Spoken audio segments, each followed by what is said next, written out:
আসসালামু আলাইকুম ও রহমতুল্লাহ। আশা করি সবাই ভালো আছেন। আমি আল্লাহর অশেষ রহমতে ভালো আছি। মৃত্তিকা অ্যাগ্রো ফিড মিলের অবস্থান পাবনা জেলার ভাঙ্গুড়া থানা। এখান থেকে মূলত 30টা দানাদার খাবার একত্র করে একটা রেডি মিক্সার ভুসি তৈরি করা হয়, যে মিক্সার ভুসি সকল প্রকার গবাদি পশুকে খাওয়ানো যায়। আর এই খাবার খাওয়াইলে অন্য কোনো দানাদার খাবারের প্রয়োজন হয় না।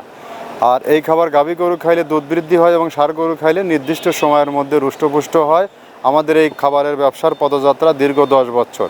আর বাংলাদেশের কোথায় কোন প্রান্তে আমাদের ডিলার আছে, সেই ডিলার পরিচিতি প্রতিনিয়ত আপনাদেরকে ভিডিও কন্টেন্টের মাধ্যমে জানিয়ে দেওয়া হয়। তদ্রূপ আজকে আমাদের সম্মানিত ডিলার মেসার্স হাজি সামান আলী অ্যাগ্রোফিট, প্রোভাইডার মোহাম্মদ আবু সালে রাশেদুজ্জামান বাবলু, থানা সিরাজগঞ্জ সদর, কান্দাপাড়া হাটখোলা, জেলা সিরাজগঞ্জ। ফোন নম্বর 07741505007, অর্থাৎ ডেসক্রিপশন বক্সে আমাদের রাশেদুজ্জামান বাবলু ভাইয়ের ফোন নম্বর ও ডিটেলস ঠিকানা দেওয়া আছে। সিরাজগঞ্জ জোনের যে সকল গাভী গরু ও ষাঁড় গরুর খামারি ভাইয়েরা আছেন, তারা যোগাযোগ করলে আমাদের 30 আইটেম মিশ্রিত মিক্সার বসিটি কান্দাপাড়া হাটখোলা থেকে সংগ্রহ করতে পারবেন। এই খাবারটি টোটালি ন্যাচারাল অর্গানিক একটি ফিড। এই ফিডের মধ্যে রয়েছে নারিকেলের খোল, সয়াবিনের ভুসি, অ্যাঙ্কার ভুসি, মসুর ভুসি, মাসকলার ভুসি, গম ভুসি, সোলার ভুসি, ভুট্টার ভুসি, ভুট্টা ও বিভিন্ন ডাউলের সংমিশ্রণে এই খাবারটি তৈরি করা, যে খাবার গাভী গরু খাইলে দুধ বৃদ্ধি হয় এবং ষাঁড় গরু খাইলে নির্দিষ্ট সময়ের মধ্যে রুষ্টপুষ্ট হয়।